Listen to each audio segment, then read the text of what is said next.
زمانے کی بات ہے، ایک بہت بڑا اور خوبصورت ملک تھا جہاں اونچی اونچی میناریں آسمان کو چھوتی تھیں اور شاہی محل سورج کی روشنی میں سونے کی طرح چمکتا تھا۔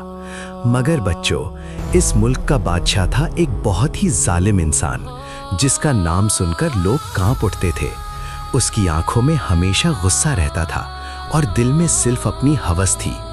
روز وہ چلاتا، مجھے اور سونا چاہیے، مجھے اور دولت چاہیے۔ اسے اپنی رعایا کی کوئی پرواہ نہ تھی، بس اپنا خزانہ بھرنا تھا۔ لیکن پیارے بچوں، غریب عوام کی حالت بہت بری تھی۔ بھوکے بچے راتوں کو روتے تھے، بوڑھے بیمار پڑے تھے اور کسی کے پاس کھانا تک نہ تھا۔ بادشاہ کے سپاہی گھر گھر جا کر لوگوں کا آخری دانہ بھی چھین لیتے تھے۔ مائیں اپنے بچوں کو سینے سے لگائے روتی تھیں، مگر کوئی مدد کرنے والا نہ تھا۔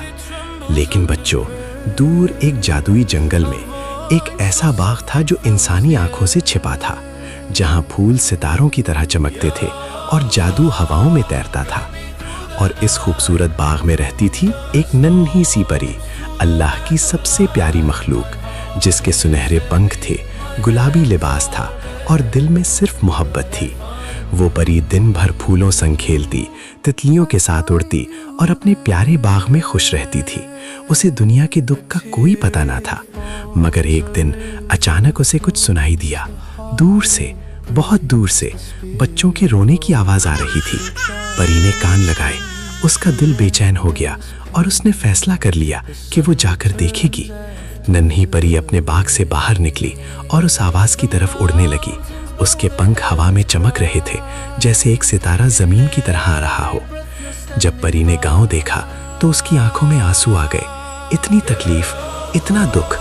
معصوم بچے بھوک سے رو رہے تھے، بوڑھے زمین پر پڑے تھے۔ پری کا دل ٹوٹ گیا۔ ایک بوڑھے چچا نے پری کو بتایا، اے پیاری پری، یہ سب ظالم بادشاہ کی وجہ سے ہے۔ وہ ہمیں جینے نہیں دیتا، ہمارا سب کچھ چھین لیتا ہے۔ ننھی پری کی آنکھوں میں ایک چمک آئی۔ اس نے اپنا چھوٹا سا ہاتھ اوپر کیا اور کہا، میں اس ظلم کو ختم کروں گی اللہ کے فضل سے۔ رات کی تاریکی میں ننھی پری محل کی طرف اٹھ چلی۔ چاند اس کی رہنمائی کر رہا تھا، ستارے اسے ہمت دے رہے تھے اور اللہ اس کی حفاظت فرما رہا تھا۔ پری خاموشی سے دربار میں داخل ہوئی۔ اندھیرا تھا ہر طرف، مگر اس کے پنکھوں کی روشنی نے کمرہ جگمگا دیا۔ وہاں تخت پر ظالم بادشاہ سو رہا تھا۔ اچانک بادشاہ کی آنکھ کھلی، سامنے ایک چمکتی ہوئی پری۔ وہ حیران رہ گیا۔ تم کون ہو؟ اس نے زور سے پوچھا، مگر پری بالکل نہیں ڈری۔ ننھی پری نے اپنا چھوٹا سا ہاتھ ہلایا اور ہوا میں ایک جادوئی آئینہ بن گیا، چمکتا ہوا۔ پری بولی، بادشاہ، آج تجھے سچ دکھاتی ہوں۔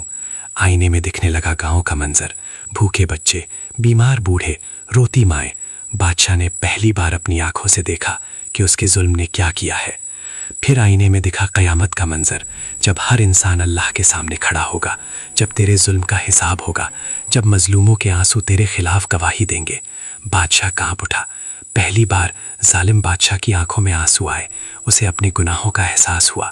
اس کا دل تڑپ اٹھا، میں نے یہ کیا کر دیا؟ وہ سوچا۔ بادشاہ اپنے تخت سے گر پڑا، گھٹنوں کے بل زمین پر اس کا تاج لڑھک کر دور گر گیا۔